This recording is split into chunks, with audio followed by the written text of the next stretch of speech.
السلام علیکم ورحمۃ اللہ وبرکاتہ۔ کیسے ہیں دوستو؟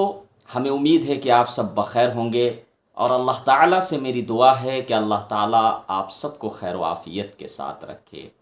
دو تین کمنٹس ایسے آئے ہیں جن کا جواب دینا مجھے ضروری ہے، کیونکہ ان کی غلط فہمی کو دور کرنا، ڈیفینس کرنا یہ ضروری ہے۔ تو پہلا کمنٹ یہ آیا کہ میں ایک ویڈیو ڈالا تھا، شارٹ ویڈیو، اور ماشاءاللہ اس میں کافی اچھی ویوز آئے ہیں۔ تو اس میں ایک بہن کمنٹ کی کہ اللہ کے نبی حضرت محمد صلی اللہ علیہ وسلم کبھی بھی صوفہ میں نہیں بیٹھے، یا پلنگ میں بیٹھ کر کبھی بھی جو ہے بیان نصیحت نہیں کیے، اور آپ جو ہے پلنگ میں بیٹھ کر نصیحت کر رہے ہیں۔ اور وہ یہ بھی بولی کہ آپ صلی اللہ علیہ وسلم کھجور کی چٹائی پر آرام فرمایا کرتے تھے۔ تو بہن، میں آپ کو اچھے سے پیار سے جواب دینا چاہتا ہوں کہ آپ 1450 برس پہلے کی بات کر رہے ہیں، اور اللہ کے نبی حضرت محمد صلی اللہ علیہ وسلم کے وقت میں یہ ساری فیسلٹی، یہ ساری چیزیں نہیں تھیں، اور اس کو آپ سنت کے خلاف سمجھ رہے ہیں۔ یہ سنت کے خلاف نہیں ہے۔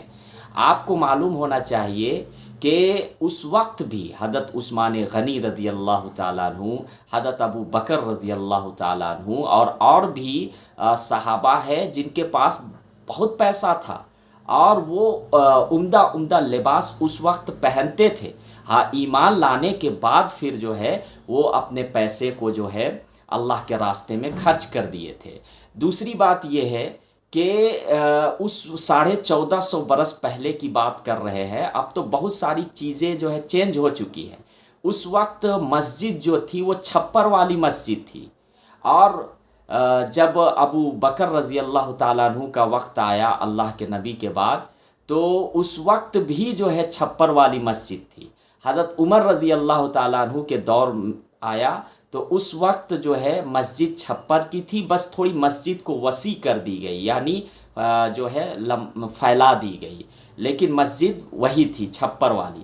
حضرت عثمان غنی رضی اللہ تعالیٰ عنہ کا جب دور آیا تو اس وقت مسجد کو عالی شان بنایا گیا، یعنی ٹائلز وغیرہ اور جو بھی اس وقت کی فیسلٹی تھی، حضرت عثمان غنی بہترین مسجد بنائے۔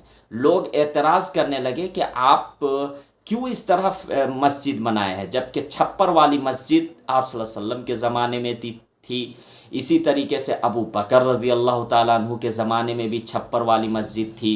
تو آپ حضرت عثمان کو کہے کہ آپ اتنا فیسلٹی مسجد میں؟ حضرت عثمان غنی رضی اللہ تعالیٰ عنہ نے فرمایا کہ اس وقت آپ صلی اللہ علیہ وسلم کے زمانہ میں فقر و فاقہ تھا، اس وقت غریبی زیادہ تھی، اس وقت لوگوں کے پاس پیسہ نہیں تھا۔ آج اللہ تعالیٰ نے مجھے نوازا ہے اور لوگوں کے پاس بہت زیادہ پیسہ ہے میرے علاوہ بھی، تو گھروں کو جب اتنا عالی شان بنا رہے ہیں تو اللہ کے گھر کو کیوں نہیں بنائیں گے؟ تو اسی طریقے سے آپ صلی اللہ علیہ وسلم کے زمانے میں امام، مؤذن کا، یتیموں کا، بیواؤں کا، یتیموں کا نہیں، تو اس وقت جو ہے تنخواہ مقرر نہیں، یہ حضرت عمر رضی اللہ تعالیٰ عنہ کے دور میں اماموں کا، مؤذنوں کا اور بیواؤں کا تنخواہ مقرر کیا گیا تھا۔ اسی طریقے سے یہ جو قبری تاریخ چلتی ہے، اسلامی تاریخ، یہ بھی حضرت عمر رضی اللہ تعالیٰ عنہ کے دور میں۔ تو بہن، میں ادب سے کہنا چاہتا ہوں، 1450 برس پہلے کی بات آپ دیکھ رہے ہیں، یہ 1450 برس گزر گئے ہیں، اب اس دور کی بات دیکھیے۔